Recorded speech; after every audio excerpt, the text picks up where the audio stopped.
Hello, and welcome to the Dr. Nurse Mama Show, prescribing hope for healthy families here on American Family Radio. Here's your host, Professor, Pediatric Nurse Practitioner, and Mom of Four, Dr. Jessica Peck. Well, hey there, friends, and welcome to my favorite part of the afternoon, getting to spend time with you, prescribing hope for healthy families. And I have a great advice for you on sleeping. I'm answering all the questions on sleeping. I get so many questions about sleep. And, for me as a mom of four, I have been there in the trenches through newborn stage, through toddler tantrums, through teen late night.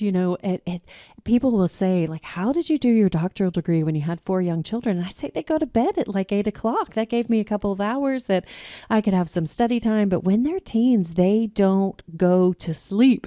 Now, I love it. Don't get me wrong, but it is absolutely the funniest thing ever when I've got kids just hanging out. Maybe all of a sudden we find ourselves in my office. Maybe it's 1 o'clock in the morning, and those times are really precious. But as you go through life, you have different phases of sleep. And when people are having babies, they'll ask me, what advice do you have? And I tell them, sleep now, because you will not sleep for the rest of your life. And those of you who have littles, who have young ones, you think, oh, we'll sleep when they're older. You don't. And then when they go to college, you worry about them. And then when they go out on their own, you still worry about them. But God designed us for sleep. And we've spent 2 weeks talking about this. Last week, we talked about bedtime routine. If you're just joining in on our 52 Habits for Healthy Families, know that every week we're talking about essential building blocks for healthy families, no matter what age or stage of life that you are in. These are research-backed, science-supported, scripture-promoted ways to improve your relationships. And so far, we haven't talked about anything particularly magical. There is nothing that is instant. But just by cultivating these disciplines over time, by stacking these habits into what you're already doing, if you do that consistently over time, I promise you, you'll see a change in your life. You'll see a change in your relationships. If you've missed out on some of those habits, just go to find any podcast platform, afr.net, AFR's app, and look for the Dr. Nurse Mama coaching minutes, and you'll be able to catch up on those as just little 1-minute recaps, or you can catch the Friday show. Every Friday I've been talking about this and answering questions. We are in week 9. Can you believe it? We are just barreling through. We're almost through the first 3 months of the year here, but we've talked about prayer. We've talked about memorizing scripture, going to church, playing worship music, practicing gratitude, daily devotionals, morning and nighttime routine. And this week we're talking about sleep hygiene. So we're starting out with just those foundational rhythms. These are all rhythms that should be in your life, that should be there on a daily basis. And I'm going to spend quite a bit of time today talking specifically about sleep, because as I said, I get a lot of questions about sleep, and does it really matter? And how do we beat the rat race that we're all on? It seems like everybody's tired. And when I talk to teenagers especially, or parents, or usually you say, how are you doing? It used to be politically correct or socially acceptable to say, oh, I'm fine. But now it just seems like collectively as a society, all we say is, well, I'm tired. I have banned that in my house. I'm like, my kids, I think if you're tired, well, then we've got to do something different. We've got to modify your schedule. We've got to prioritize your rest, because it impacts your life so much that when people ask you how you are, you just say, I'm so tired. Are you tired of being tired? I am tired of being tired. And let me tell you, there are some habits that I have gotten really good at it. Daily devotional, like pretty much every day without fail. Sleep, I'm still a work in progress. So I'll be sharing some of my journey alongside that as we've been talking and having some guests on to talk about this. So let's dive in and let's talk about sleep hygiene. This may be a new phrase to some of you, thinking, okay, I know what hygiene is, but what is sleep hygiene? Well, sleep hygiene just refers to the habits and practices that promote quality sleep. What are the things that you do on a daily basis? What is your environment? What are your choices, your activities that help you to have quality sleep? Now, sleep hygiene, and I'll tell you more about some of the specific elements of that. But listen, it regulates your body's internal clock and it improves the rest that you get, meaning that when you do go to sleep, you get better sleep. And it just enhances our overall well-being. When we're tired, we're irritable, so our emotions aren't that great. We don't think very clearly, so our mental status is not that great. And honestly, it does other things like weakens our immune function. So when you're tired, we are chronically fatigued, you're probably going to be at risk for getting sick more often. And there are other long-term health risks that are actually kind of scary if you look at them. We're talking about impacting your major organs, your heart. And so it is important for us to get control of this because sleep hygiene, it helps our brains in the way that we think. It improves our memory, our learning, our concentration, and it also reduces the risk of mental health challenges like anxiety, depression, or just plain moodiness. It strengthens our immune system. It helps kids grow and develop optimally like they should.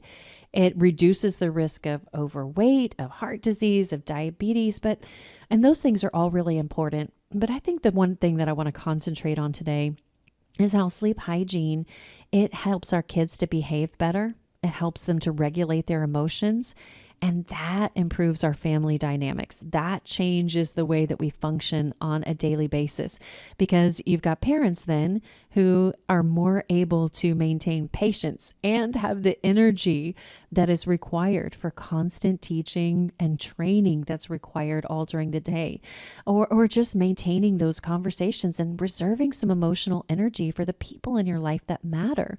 When you're going to work and you have a job, well, you often are going to reserve your emotional energy for that thing that is putting food on the table. And then your family gets your leftovers. And I know I tend to struggle with that. So I want to make sure my family gets the bulk of my emotional reserve. And to do that and to still work and still be here on the radio with you all, it means I've got to make some changes in how I sleep. It also just encourages healthier routines and helps you to be consistent. Now, some of the most common sleep disruptors, the things that we see most often, the biggest offenders, if you will, are having screen time before bed. You know, I step on that soapbox all the time and I'm preaching to myself, but I'll say it again. Exposure to blue light from our devices, it suppresses melatonin production in our brain. And, you know, it's so hypocritical of us as a society. Let me just be really blunt here because all of a sudden we see melatonin supplements soaring. Everybody wants a melatonin supplement. And by the way, you should talk to your primary care provider about whether or not you should take that. Even if it's just over the counter, you should talk about that. But how counterproductive is it for us to, I'm not going to change the way that I'm looking at my phone right before I go to bed. I'm just going to literally put my phone on the nightstand and then shut my eyes and go to sleep. But hey, I took a melatonin, so I'm going to compensate with an instant supplement for my poor behavior choices. I know that sounds really harsh, and I'm right there with you, but this is what we're doing as a society. We want to make poor health choices and we want an instant fix to make that better. And it's just not sustainable. You won't find satisfaction in that rather than just being disciplined to take care of our bodies. And another common offender is just having an irregular sleep schedule, not going to bed at the same time, not waking up at the same time. And it really does disrupt our circadian rhythm, which if you look into the science of that, it's fascinating at how it impacts the way we think, the way we move, the way we respond, the way that we have emotions. So that's a really tough thing. That's actually one of the easiest things to do. Just start trying to go to bed at roughly the same time. Maybe if that's not you, maybe within the same 2 hours, window, trying to go to bed at the same time. Other offenders, caffeine and sugar. If we consume stimulants too late in the day, that interferes with our sleep. If we have sugar, then that's going to give us a quick high with a quick crash. Also, one of the harder things, one of the harder offenders to manage is being stressed and anxious when we're worried, when we're overstimulated. And I talked last week with Dr. Vicki Petz, at Petz Casper, a lifestyle medicine physician, and she had some great advice about how when we go to sleep and we start to pray at night, a lot of times we start thinking about all of our burdens and we start presenting those before the Lord. And then the next thing you know, we're worried. And so how can we start our prayers with gratitude, or reserve those prayers at night for gratitude and pray about all of the burdens of our day in the morning when we're up and getting going? That can be just a great, simple way to start. And then the other sleep disruptors that I'll talk about today are sleep environment, having noise, having it too hot or too cold. Cue all of the arguments between the spouses, right? Isn't there one spouse that I want it to be like an igloo in here, and the other is saying it's frigid, I want heater on, I want light, I want dark, I want noise, I want quiet. All of these things can be really difficult, but they affect our sleep quality. So let me just go through some basics on some basic sleep hygiene, and then I'm going to talk to you about some specific struggles for teens. We'll start there. But one of the best things that you can do, as I've already alluded to, is establish a consistent sleep routine. Go to bed at the same time, wake up at the same time. And stick to it to regulate your body's internal clock. And I know many of you won't like to hear this, but if you're really, really wanting to dive in, it's best to do that even on the weekends. Now, I don't know if I'm ready to do that yet, but I will commit that I'm trying to do that Monday through Friday. Just having a fixed bedtime and wake up time to get your body's circadian rhythm just back on track. That can be a helpful first step. And then think about the bedtime routine. We talked about this last week. Whatever that is, it does not have to be elaborate. It doesn't have to be social media worthy, but are you doing the same 3 things? Can you think about 3 things that you do the same every night before you go to bed? Whether that's just telling your spouse that you love them, telling your kids that you love them, telling them good night like the Waltons. That can be really helpful. I love that. Good night, John Boy. Okay, I digress. But are you saying a scripture verse? Are you brushing your teeth? Are you saying a prayer? What 3 things are you doing that you're connecting to bedtime? And then just really think about, what are you doing before bed? Are you playing video games? Are you having really intense discussions? Are you working? Are you doom scrolling? What are you doing that's preventing your mind from being at peace? So that's the first thing. Just looking at what's your consistent sleep routine. Number 2. How do you self-soothe? I know that sounds so like you're like, self-soothe. What is that? Well, this is actually something that we need to teach kids to do. How do you fall asleep independently? How do you fall asleep on your own? Well, you need to go to bed when you're drowsy but still awake so that kids can learn to put themselves to sleep. If you're rocking them, I know I'm guilty. I had one kid that I would rock all the way to sleep, and then they didn't know how to put themselves back to sleep. But that can be difficult. So for younger kids, that might be comfort objects. For older kids, that might be relaxation techniques. Prayer can be really good. And for you, if you wake up in the night, what do you do if you wake up in the night? Do you go immediately to prayer? Is there a scripture that you can recite in your head? What are you going to do when you wake up in the night? And number 3, limit screen time before bed. You really should stop screen use at least an hour before bedtime. That blue light suppressing your melatonin, which is a hormone that's essential for sleep.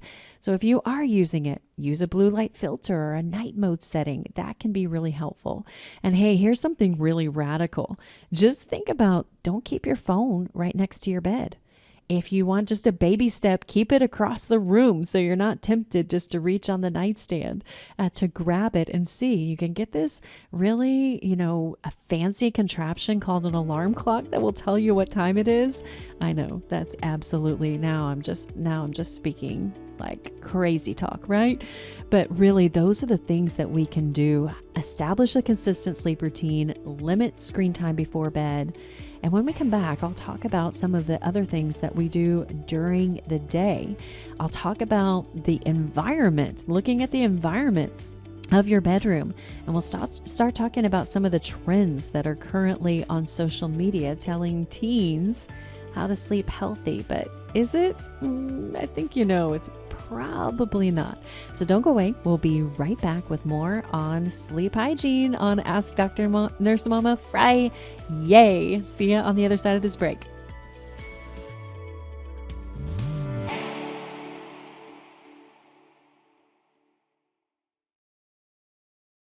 If God could speak, what would he say? The Bible subjects itself to historical verification. He says, we saw this. We go to the Bible wanting to hear what the living God has to say to us. When God speaks, what does he say? The God Who Speaks. Visit thegodwhospeaks.org. We're going to dig a little deeper into the verse we started with, Matthew 6:24 and a few others. We cannot serve God and money. That generosity is a key piece of this as well, isn't it? I think about what Ron Blue, the author, says often, and that is that giving actually loosens the grip that money can have over our lives. Faith and Finance with Rob West, weekdays at 9 a.m. Central or on the AFR app. How much control, unfortunately, the executive office does have to direct a lot of these procedures in terms of amnesty, what they can do, even though Congress needs to step it up. And we know constitutionally they should be making sure that the law reflects the American position. But law enforcement is the executive branch. And if you're not enforcing the law, then the law is merely just on paper. Jenna Ellis in the morning, weekdays at 7 Central on American Family Radio. There have been people in our nation who have been pining for wickedness. As we read through Romans 1, you see over and over, God gave them over. God gave them over. But what is happening is evidence of abandonment. We need to understand that that is included within the wheelhouse, if you will, of God judging a people. Join Abraham Hamilton III on the Hamilton Corner, weekdays at 5 p.m. Central on AFR.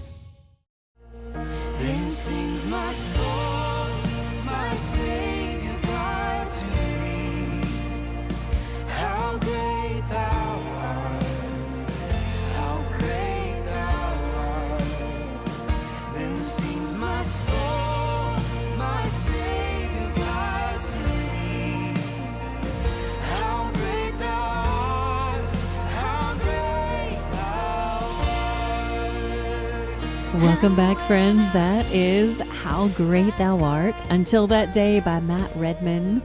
And one of my favorite songs to listen to at any time of the day or night. And today we're talking about nighttime and sleep hygiene, how much it impacts our health. And it is Ask Dr. Nurse Mama Friday, so I'm going to answer some questions I get about sleep. But this is one of the things that's really important. When I have families who come into my clinic and they're worried about anxiety or depression or blood sugar issues or just other health issues that are presenting, some of the foundational things that I start to ask are, how are you sleeping? Because sleep impacts our bodies, our minds, our spirits. It impacts our holistic health.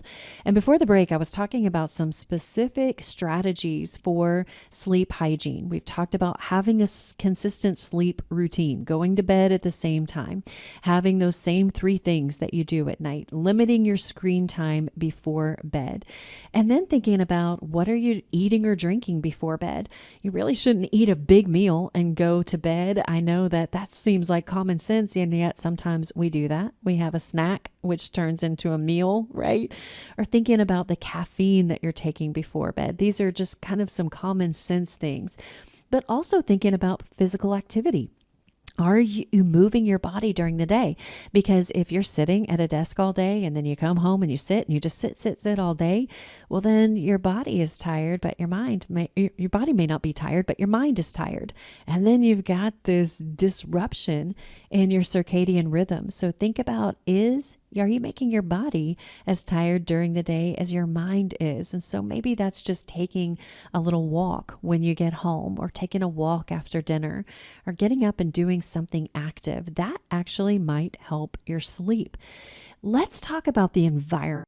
Let's talk about the sleep environment, because it does play a crucial role in sleep quality.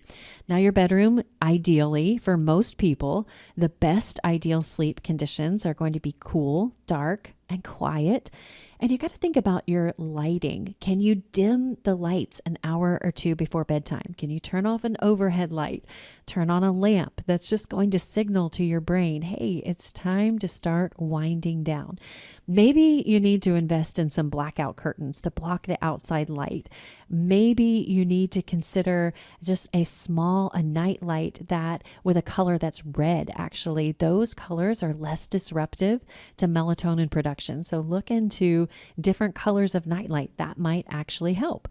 The ideal room temperature. Now, I know I'm going to start a lot of fights here, so please don't come after me if you're going to say, oh my goodness, I don't like that temperature. But the ideal temperature is about 70 degrees. I know, but research shows generally for most people, and maybe you're not that most people, a cool environment helps prevent better sleep. But think about, what is your bedding? Are you making your bed during the day? That is one of the most important things that you can do. Getting into bed and a bed that's clean, that's freshly made, it really is different. And that is a habit that I have started doing. And I think about my sweet granny who would tell me, Jessica, your bed needs to rest during the day so that it can work at night to help you get good sleep. And so make it so that it can rest. And then thinking about noise, mattress, what are the distractions in your bedroom?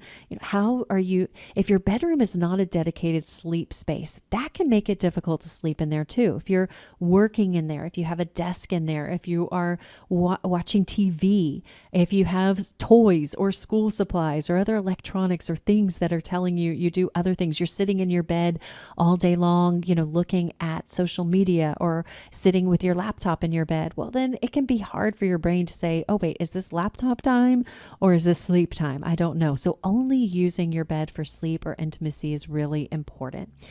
But there are also some other lifestyle factors that you can think about. If your family is not sleeping really well, think about this. And we talked about this with Dr. Vicki Petz-Casper. Exposure to natural light. So are you having some morning sunlight exposure to tell your body, okay, it's time to initiate that sleep-wake cycle? So what can you do to get some sunlight in your day in the morning? And then limit those bright artificial lights at nighttime to prevent that melatonin disruption. Other lifestyle things are being overly scheduled. You really need to have some downtime before bed. We think that we have to pack everything in and kids come home and they have sports and they have after school activities and then they're doing homework and then they're supposed to go right to bed. They need something that's downtime, some family time, whether that's playing a game, reading a book. Gasp, I know, no one reads anymore, right? Or whatever it is, even if it's watching a show together as a family. Family viewing together can be, if you're watching family-friendly programming, that can be a bonding thing. Is it there's story time? You need some downtime before bed. That can be really, really helpful.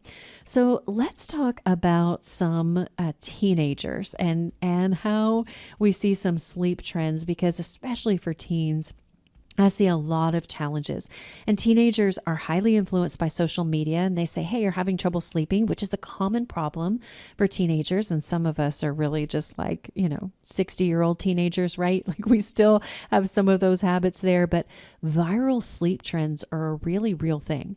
And oftentimes they promote really poor sleep habits, but somehow get vicarious credibility. If you have 1 million people who have liked this viral sleep trend, well, it must be a good thing, right? Sometimes it's downright dangerous. And most of the time what I see is it's just unrealistic. It's just somebody's idea who thought, oh, this would be fun. Let's try this out. But these trends can really negatively impact mental health and school performance. So we need to make sure that we're aware of trends that can happen on any degree of health and talk about what works or what doesn't work. So let me give you some examples of some of the viral trends that I've found that I've gotten questions about. The first one is called revenge bedtime procrastination. I know that's so long, right? That's a long word, revenge bedtime procrastination. So what is this? This is staying up late on purpose to reclaim personal time that you have lost during the day because your schedule is overpacked. It's school, it's work, it's responsibilities. It's, hey, I know I should go to bed, but you know what? I am going to procrastinate because I need some me time. But instead of building that into the day, they just say, I'm just going to lose out on sleep. And usually what they're doing is scrolling through social media, watching some sort of digital media, playing games, despite knowing they should be sleeping. But they categorize it as saying, well, this is revenge bedtime procrastination. Now, I know there's a lot of you out there, busy moms especially, because I've been there, and you don't think, oh, I'm doing revenge bedtime procrastination, but you think, yeah, no, I'm going to stay up and binge watch this show, or I'm going to stay up and scroll through social media, or whatever it is. And we say that it's a form of self-care, a way to get back at a busy schedule. But the truth is, chronic sleep deprivation is harmful for us. It is. There's just no other way to say it. It's going to increase our risk of health issues. So some healthier alternatives, what we should be doing and what we should talk to our kids about, and are we modeling that, is having downtime in the evening. Yes, it is great to have downtime. Make sure that you build that into your schedule. What needs to go? What has got to go? And sometimes that can be some hard choices about what's got to go, but kids need some downtime. That's one of the things that's contributing to anxiety in society, because we are go, go, go all the time. Everything is structured. Everything is pressured. Everything is deadline. And we don't have any time just to sit around and just talk. And those things are really important. Nighttime, bedtime conversations are so important. I shared about that last week. Just you're missing out on an opportunity to connect with your family. So that's really what we've got to do. Okay, here's trend number 2 that I found is polyphasic sleep trends. Now, what is this? This means that instead of getting sleep at night, I'm going to nap during the day. Now, I have been guilty of this for sure. So social media influencers say, hey, let me tell you about this polyphasic sleep schedule. Well, all of a sudden, it sounds intriguing. It sounds smart. So sometimes these are called like Uberman or everyman kind of sleep. And basically what it is, hey, I'm just going to take a bunch of short little naps during the day, and then I'm going to get so much more done. This is the greatest sleep hack ever. It boosts productivity. But the truth is, teen brains and our adult brains too, we need at least 8 to 10 hours of consolidated sleep for our memories to work well. Now, when you start to look at the science of a sleep schedule, having those deeper, more quality sleep, it actually helps us to process events that have happened during the day. It processes trauma. It is restorative. We have restorative sleep cycles that happen when we sleep well for longer periods of time. And when we're just sleeping fragmented, then especially thinking about kids and teenagers, it can actually disrupt their growth hormone production. It can disrupt their moods. It disrupts the way they process their emotions. And the truth is, it just makes you more tired, more worn out, and it creates long-term sleep issues. So really, what is the thing? Well, we should be prioritizing full uninterrupted sleep cycle. We need that sleep at night. And if you need a nap, then you should take it about 20 to 30 minutes in early in the afternoon. Creating that consistent bedtime and wake up routine is really important to do. All right, here's trend number 3, sleep supplements, or honestly overusing melatonin. And like I said, you should always talk to your primary care provider before you use any kind of supplement, whether over the counter or not. But we see, because they're over the counter, that teens can access them. They can take melatonin gummies or sleep teas or other natural supplements to force sleep. Like, yeah, I know I'm not going to make any lifestyle modifications, but hey, I'll just take this herbal supplement. And again, as a society, we want that quick fix. And there is no quick fix. And there are teens who mix them together. Just this experiment that you see on social media, like dissolving gummies in tea, and there's no research. And that can interact with other medications that they're on. There are all kinds of dangers that are there. But if you're using melatonin long term, then you are altering your natural sleep cycles, and it is difficult to regulate your body's ability to sleep. And many of those sleep supplements are unregulated. They have different varying degrees of purities and different degrees of concentrations, and they can have unexpected side effects. Just because it's over the counter, just because it's promoted as natural, doesn't mean that it is completely risk-free. So, and also sometimes when you use sleep aids, you're masking underlying things that are happening. There may be a real sleep disorder there, or it may be anxiety that you really need to do something about. So the healthier alternative is, of course, to only use supplements under medical guidance and only short term for sleep adjustments to help you get back into that natural circadian rhythm. Look at the root cause of the sleep problem. Most people who are taking a sleep supplement have some sort of root cause, whether that is a lifestyle, whether that's diet, whether that's schedule, or whether that's something really physiologic. So look at those natural sleep cues. What are the consistent schedules, dim lighting, having a routine at night? I mean, this is not rocket science. I can assure you, I'm married to a rocket scientist, and he thinks it's funny, by the way, that people think I'm the smart one in the relationship. He's brilliant, but he will tell me, this is not rocket science. You are tired because you're not prioritizing your sleep. And honey, you're absolutely right. Okay, here's the fourth trend that I found for teens is the 5-hour sleep productivity challenges. So this is where you see hustle culture influencers basically glorifying sleep deprivation. Like, that's a sign of hard work. Way to hustle. Way to go. Sleep is for wimps. We heard, again, Dr. Vicky say that on this, she used to say that herself. Sleep is for wimp. And, I used to say sleep is for babies, but anybody who says sleep is for babies obviously never had one, because babies don't sleep well at all. Now, when they do sleep, they're usually very peaceful, but that can be problems. But anyway, this productivity challenge, you can see it as like the 5 hours max challenge. I've seen it as, or a CEO sleep routine saying, hey, and especially marketing towards teens, hey, don't sleep, be more productive. But you know what? When we see things like that on social media, less sleep hours. Less sleep means more marketing. And that's what social media want. They want your eyeballs on that blue light screen, awake 24/7, scrolling through things so that you will buy products for whatever that is. And so a sleeping customer is not a paying customer as far as being marketed to all the time. And I see a lot of teens bragging about pulling consecutive all-nighters. So we know, again, sleep deprivation impairs your ability to think. We see it increases the risk of even suicidal thoughts, which is really a serious thing. But the healthier alternative is, nope, this is a hack that is not true. You need to prioritize sleep as an essential part of productivity. It's not something to be sacrificed. And what do you need to change in your schedule to finish those tasks efficiently without losing sleep?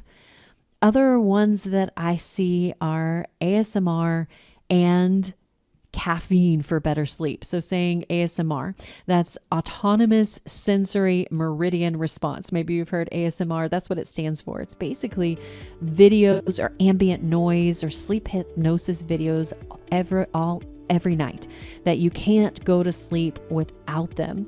And even I'm seeing kids who overuse headphones while they're sleeping and damage their hearing even, or cause irritation in their ear canals. I mean, we're talking about major modifications, like we're trying to have these major life hacks while at the same time, all we need to do is these simple habits. Go to bed on time.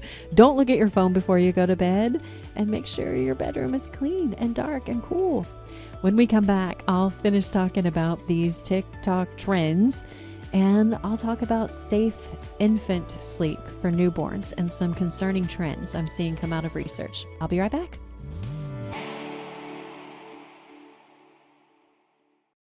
Sometimes shortcuts are not wise. If that's true physically, how true that might be spiritually.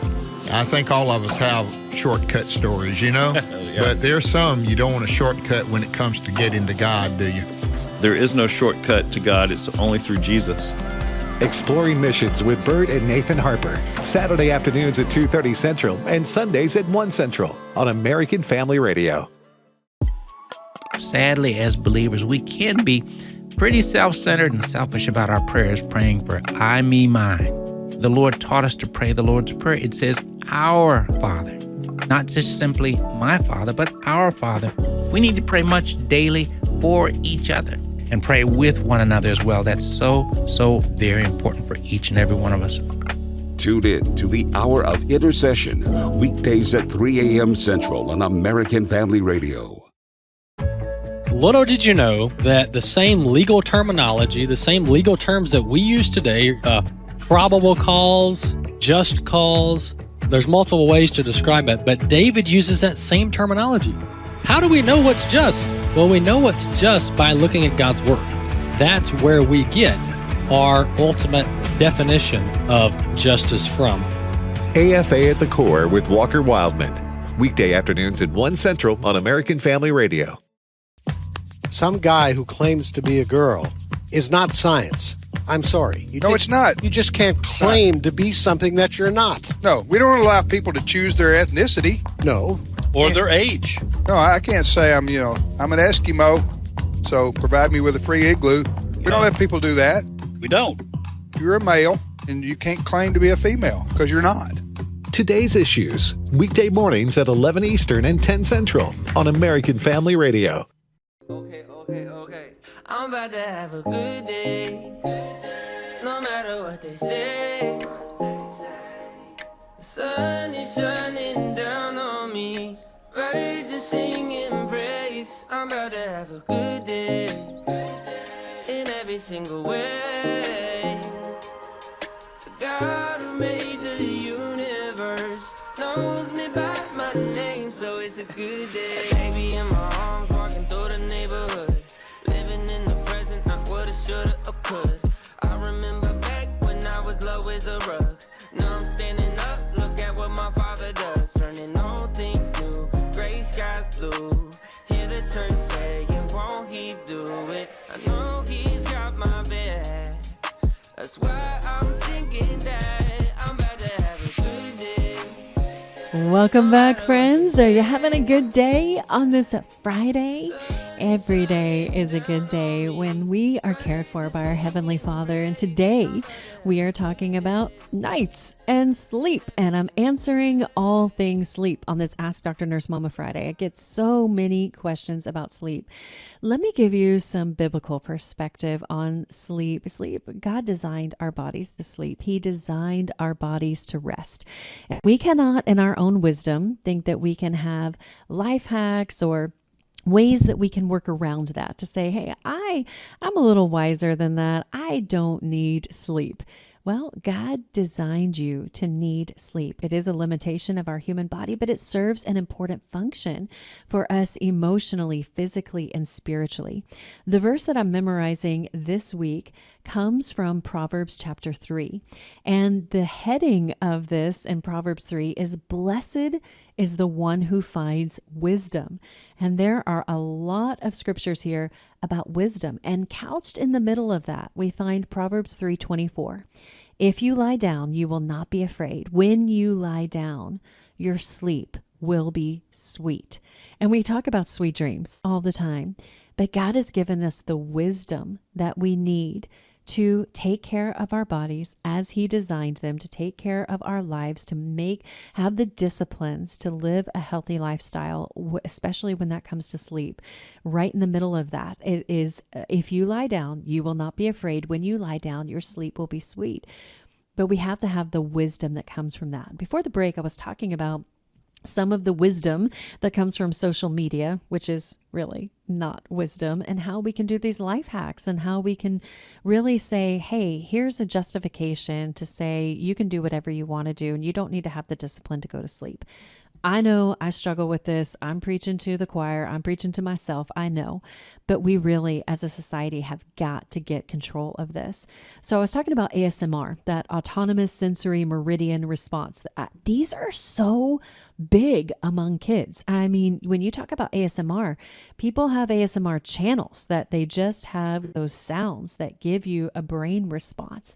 But again, those kinds of things, when we depend on them to sleep, we are just having our body adapt to something that is that it wasn't designed to do. So some white noise or natural sound sources are actually better.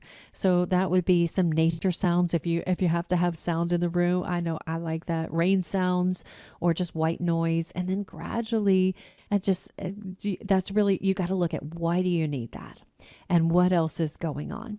Another trend that I see is caffeine for better sleep. So they say, hey, drinking coffee before bed, it doesn't affect some people. And some people, it even helps to sleep better.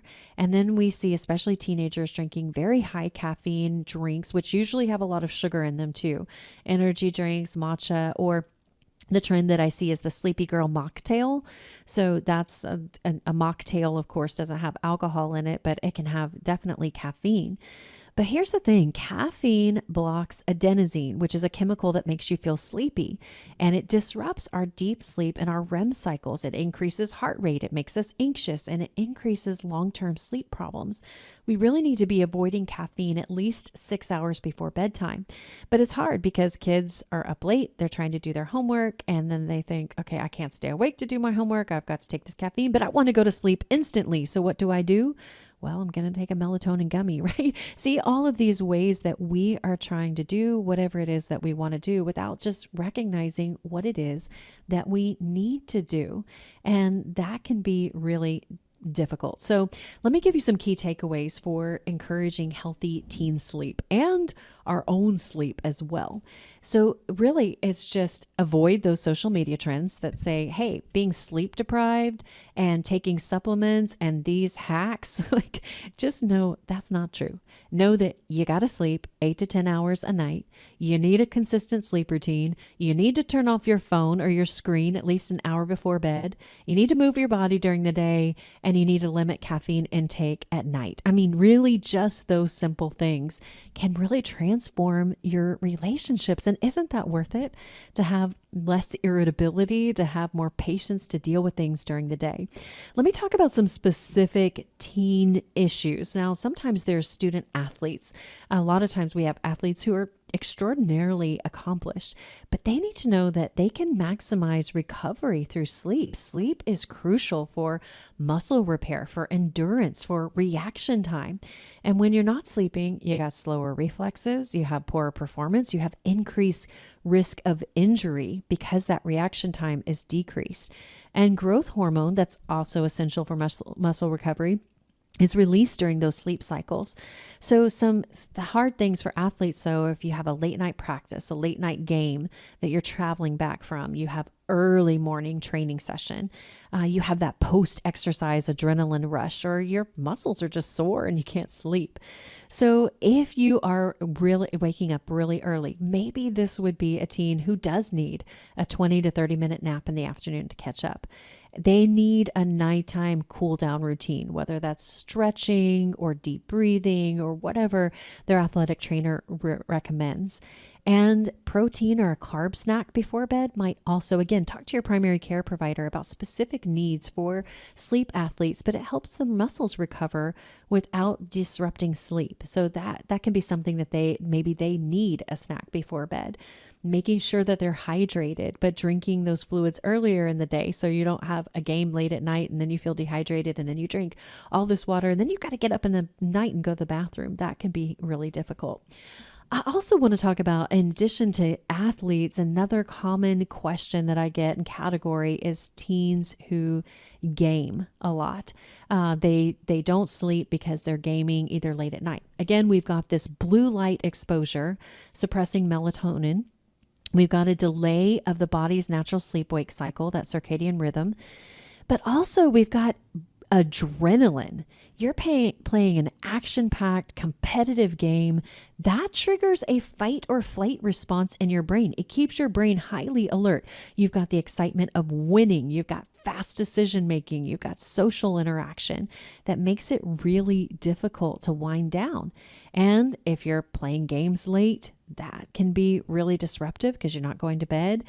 And then there's also this phenomenon I'm seeing called social jet lag, where you have a gaming marathon on the weekend. Like, okay, fine, I'll go to bed during the week, but Friday, Saturday night, I'm not going to sleep hardly at all. And then your body just struggles to adjust back to a normal schedule. And teens who, of course, if you game late at night, you're not sleeping, you have increased stress levels. And especially if you have multiplayer games or online interaction, you're navigating the social aspects of that. That is really, really hard. We've also got dopamine spikes that happen from those in-game achievements, and it makes it difficult to stop, even when you feel tired, because you just want that in-game reward, that multiplayer lobby that just helps you play longer and get those hits of dopamine. But just like other things, it is difficult because you're going to have negative health impacts. So think about some things if you do have a kid who does engage in video games, or maybe a big kid, right? Sometimes we have big kids who like that. What is a game curfew? Can you agree on that as a family to stop intense or competitive gaming about an hour before you're going to go to bed? Use that blue light filter.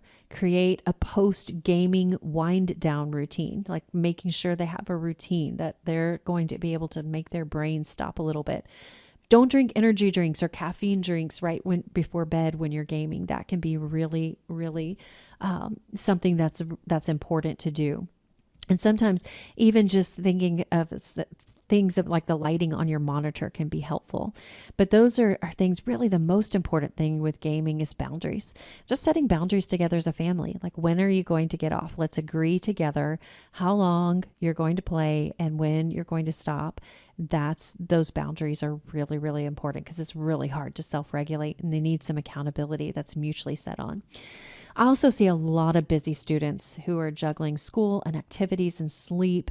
And that's really difficult because teens who don't get enough sleep because they're up studying, ironically, a lot of times they score lower on tests and they struggle with problem solving.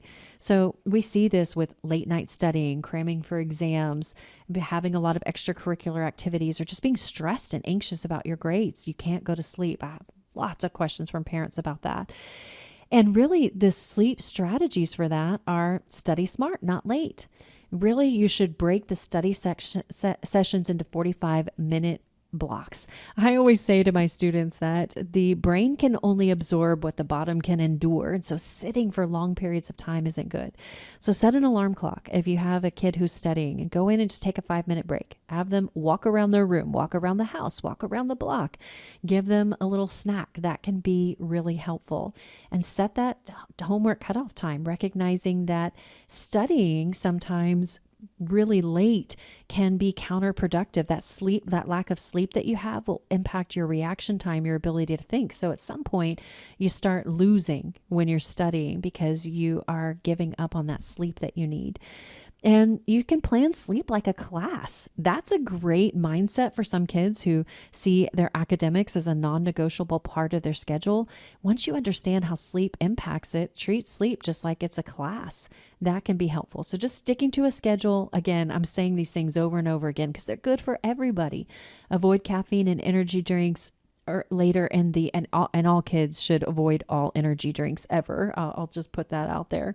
But just looking at that consistent bedtime, decreasing screen time before bedtime, getting your body active during the day, and thinking about what you're eating and drinking before you go to bed.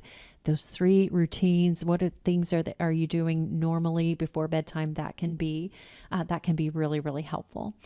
Now let's, in our last few minutes here together, let me switch gears and let me talk about babies, because I've been seeing some research coming out talking about safe infant sleeping and how we're seeing an increase in sudden unexpected infant death. Now, there's still a lot of research that needs to be done, but we know that we need babies to sleep safe. And moms are not immune to social media trends and seeing that, because we all want the best for our babies. And when we need sleep and sleep is not going well, we are open to any possibility that's going to help us sleep. So let me tell you about some of the trends that I've seen there. This would be aesthetic co-sleeping. So some social media influencers think you got to have this beautiful setup with a plush blanket, a pillow, bumpers, and those gentle sleep approaches with bed sharing. And the honest truth is that the best option for babies is room sharing, not bed sharing. So having that crib or bassinet or play yard near the parents' bed so that you can hear, you can respond quickly, but you're not at risk by co-sleeping.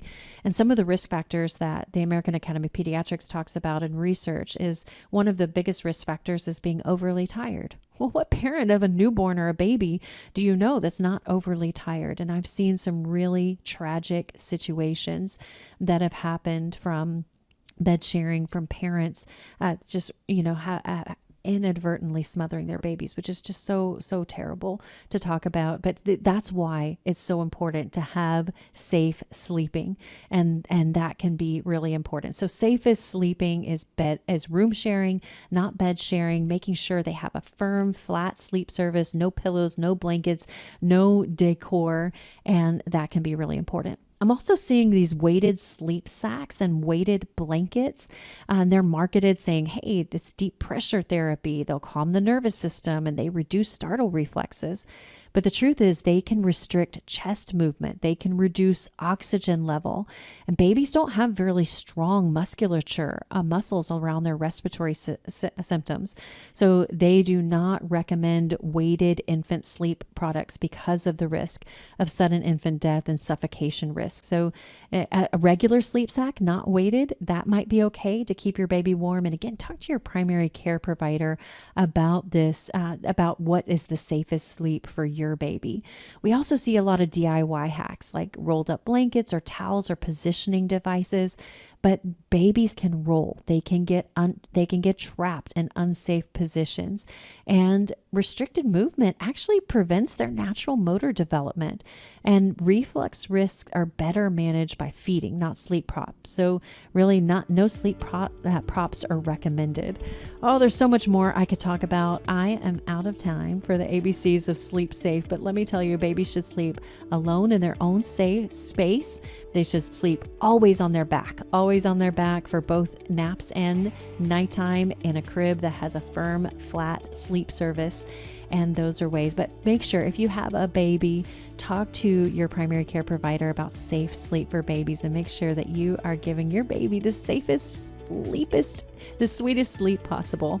And remember, if you lie down, you will not be afraid. When you lie down, your sleep will be sweet. And I pray that as you sleep, the Lord will bless you and keep you and make his face shine upon you. And I'll see you on Monday. Have a great weekend.